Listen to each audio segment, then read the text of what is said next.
Welcome to my channel. ఈ రోజు పంచాంగం 28 జాన్యువరి 2026 బుధవారం. శ్రీ విశ్వావసునామ సంవత్సరం. ఉత్తరాయణం శిశిర ఋతువు.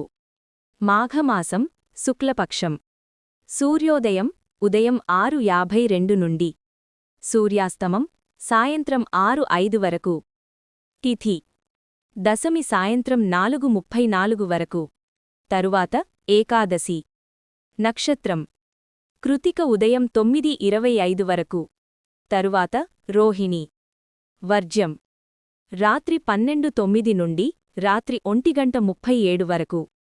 దుర్ముహూర్తం మధ్యాహ్నం 12:06 నుండి మధ్యాహ్నం 12:51 వరకు. యమగండం ఉదయం 8:16 నుండి ఉదయం 9:40 వరకు. బ్రహ్మముహూర్తం తెల్లవారుఝామున 5:16 నుండి ఉదయం 6:05 వరకు. అమృత ఘడియలు ఉదయం 7:12 నుండి ఉదయం 8:42 వరకు. అభిజిత్ ముహూర్తం లేదు. For latest updates subscribe my channel. మీకోసం మరిన్ని వీడియోస్ చేస్తాను. Press the bell icon for notification. Thank you for watching.